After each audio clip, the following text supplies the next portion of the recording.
Bulletin की शुरुआत कर लेते हैं बड़ी खबर के साथ। ब्राजील में हुआ है बड़ा विमान हादसा। हादसे के दौरान विमान में सवार सभी लोगों की मौके पर ही मौत हो गई है। जानकारी ये है कि विमान में हादसे के दौरान 62 लोगों की मौजूदगी रही है और 58 यात्री रहे। 4 चालक दल के सदस्य यहां पर मौजूद रहे।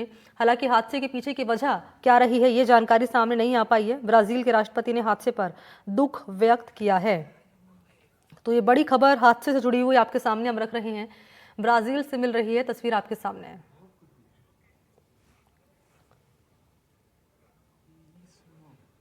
तो 58 यात्री समेत 4 विमान चालक की मौत हो गई इस हादसे में। हालांकि वजह क्या रही है ये अभी जानकारी नहीं मिल पाई है। तो हादसे के कारणों का पता नहीं चल पाया, लेकिन ये दुखद खबर, बड़ी खबर सामने आ रही है ब्राजील से।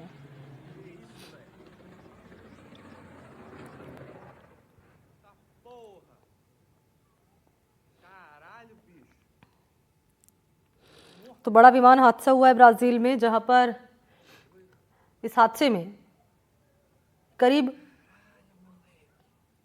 62 लोगों की मौत हुई है और इस हादसे पर ब्राजील के राष्ट्रपति ने दुख जताया है।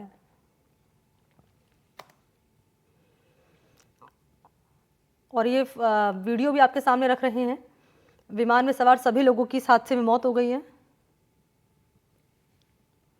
ये बहुत बड़ा विमान हादसा है। 2007 के बाद सबसे बड़ा विमान हादसा ब्राजील में है। ये 2007 में 199 लोग मारे गए थे। इस वक्त जो है 61 मुसाफिर, जिसमें कि 4 क्रू मेंबर के सदस्य थे, उनके मारे जाने की जो पुष्टि है वो की जा चुकी है।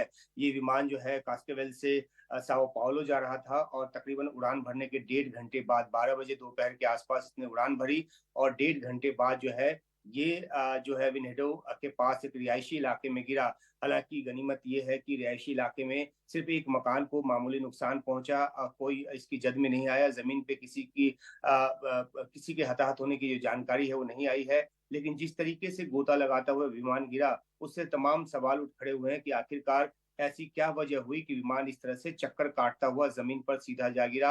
1 मिनट के भीतर तकरीबन 17,000 फीट की ऊंचाई से ये विमान गिरा और जमीन पे जो है इस पर आग लग गई।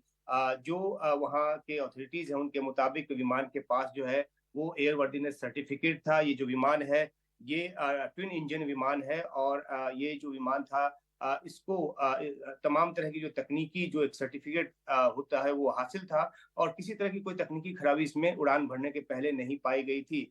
और ये विमान जो है वो सीधा जिस तरीके से अपनी ऊंचाई इसने खोया और ये गिरा, इसका जो डाटा बॉक्स है उसको रिट्रीव कर लिया गया है, उसकी पड़ताल की जा रही है और क्या कारण रहा उसकी जांच तो जांच नतीजे में सामने आएगा। लेकिन 61 लोगों की मौत की पुष्टि हो चुकी है। राष्ट्रपति लुला डी सिल्वा ने 3 दिनों के राष्ट्रीय शोक की जो घोषणा है वो कर दी है और साथ ही साथ जो मृतक हैं उनके परिजनों को एयरलाइंस ने नोटिफाई करना शुरू किया है कि जिन मुसाफिरों की मौत हुई है उनके परिजनों को नोटिफाई करना शुरू किया है।